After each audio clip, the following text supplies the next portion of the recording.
Seja muito bem-vindo, seja muito bem-vinda. Eu sou Paulo Freitas e hoje a nossa conversa é muito séria, muito necessária e, infelizmente, ainda muito urgente dentro das nossas igrejas cristãs. Nós vamos falar sobre os 5 mitos que a igreja, consciente ou inconscientemente, constrói sobre as pessoas com deficiência.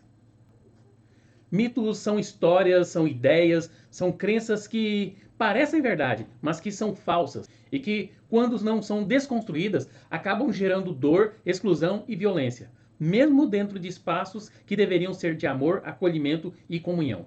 E mais do que só denunciar esses mitos, eu quero, junto com você, pensar em como a gente supera cada um deles e construir uma igreja que reflita de fato o reino de Deus. Então, se esse tema te toca, te interessa e te desafia, fica comigo até o final. O primeiro mito é o mito da deficiência como consequência do pecado. Esse é talvez o mito mais antigo, mais cruel e mais anticristão de todos. A ideia de que a deficiência ela é resultado do pecado, seja do pecado pessoal, ou seja, ele está assim porque ele pecou, ou seja do pecado também familiar, essa pessoa está assim porque os pais erraram, pecaram ou fizeram algo de errado, ou ainda pelo pecado de toda a humanidade. Essa pessoa vive assim porque nós vivemos em um mundo caído. Essa lógica é extremamente perversa e ela não é nova. A gente vê isso no próprio Evangelho de João, capítulo 9, quando os discípulos perguntam para Jesus sobre um homem que era cego de nascença. Mestre, quem pecou? Ele ou seus pais? Para que ele nascesse cego. E Jesus responde de forma bem libertadora e desconstrói esse mito lá na raiz. Ele diz, nem eles nem seus pais pecaram, mas isso aconteceu para que se manifestasse nele as obras de Deus. E como é que nós superamos esse mito? É preciso entender que a deficiência ela não é punição, ela não é maldição e não é castigo. E entender que a deficiência ela faz parte da diversidade da criação humana. E que nós somos a imagem e semelhança de Deus. E que essa imagem está presente em todos os corpos, em todas as formas de existência. E por último, é preciso trocar a teologia da culpa pela teologia do amor, da graça e da dignidade. O segundo mito é de que as pessoas com deficiência são um problema a ser resolvido. Muitas vezes, sem perceber, a igreja ela olha para a pessoa com deficiência e enxerga um problema. A gente até pergunta como é que a gente vai fazer essa pessoa participar, como é que ela vai entender e como é que ela vai enxergar, se locomover e interagir. O problema aqui não está na deficiência, mas na forma como a comunidade olha para essa deficiência e para essa pessoa. Essa mentalidade faz com que a pessoa se torne uma questão a ser resolvida, um obstáculo na logística do culto, uma dificuldade na dinâmica da escola dominical. Mas não, a pessoa com deficiência ela não é um problema. O problema é uma igreja que não sabe ser corpo, que não entende que no corpo há diversidade, há singularidade, há diferença e que isso não é um problema, é riqueza. E como é que a gente supera esse mito? Bom, primeiro é preciso mudar a pergunta. Ao invés de como vamos resolver isso, nós precisamos perguntar como vamos caminhar juntos. Também é preciso compreender que a inclusão não é um desafio técnico, mas uma prática de discipulado, de amor e de comunhão. E também é preciso fazer um exercício de empatia, de ouvir, aprender e construir juntos. O terceiro mito é de que pessoas com deficiência estão aqui para ensinar lições de vida. Esse é um mito mais sutil, mais bonitinho na aparência, mas também muito perigoso.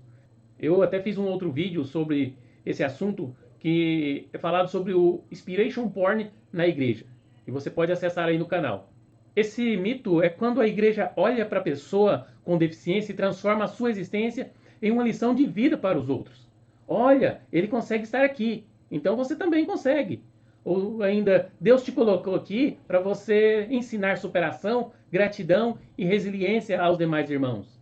Percebe? A pessoa ela não é vista como alguém que tem a sua própria jornada de fé, a sua caminhada com Deus, os seus próprios dons e desafios. Ela se torna um objeto de inspiração para os outros. E isso não é inclusão, isso é objetificação. É transformar a vida da pessoa num palco de motivação. E como é que a gente supera esse mito? Primeiro é preciso enxergar a pessoa com deficiência como um sujeito e não como objeto. E não podemos reduzir a presença dessa pessoa à função de inspirar. E também precisamos entender que ela está na comunidade para viver a fé, para ser discipulada, para servir e para aprender e para ensinar, como qualquer outra pessoa. E por isso nós precisamos deixar que ela seja quem ela é, não um exemplo ambulante para os outros. O quarto mito é o mito de que a deficiência precisa ser curada para a pessoa ser plena. Esse mito é muito forte, especialmente em contextos pentecostais e carismáticos. A ideia de que a deficiência precisa ser curada e que enquanto ela não for, a pessoa ela está vivendo algo incompleto e inferior, alguém que até nem vive a vontade de Deus. E isso gera ambientes onde a pessoa com deficiência é constantemente alvo de orações, ela tem a sua fé questionada quando ela não é curada e ela é vista como alguém que ainda está esperando um milagre. Só que, muitas vezes, o verdadeiro milagre não é a cura do corpo, mas a cura da exclusão, do preconceito e da falta de amor. E como é que a gente supera esse mito? Primeiro, é preciso fazer uma teologia que entenda que a deficiência não impede ninguém de viver plenamente o reino de Deus. Eu fiz um outro vídeo que está aí no canal sobre teologia da deficiência. E a teologia da deficiência trata exatamente como nós podemos pensar de uma maneira em que a pessoa com deficiência viva plenamente o reino de Deus, mesmo com a sua deficiência, como ela é, como qualquer pessoa deveria viver. E também é preciso separar claramente a promessa de cura que está nas mãos de Deus da prática da inclusão, que está em nossas mãos. E ainda é preciso acolher a pessoa como ela é, agora, não condicionada ao seu valor, a uma possível cura. O quinto mito é de que a igreja já é inclusiva porque recebe todo mundo. E esse mito talvez seja o mais comum, o mais repetido e, infelizmente, o mais enganoso. A ideia de que só porque a igreja abre as portas para todo mundo entrar, que ela já é inclusiva, isso é um erro.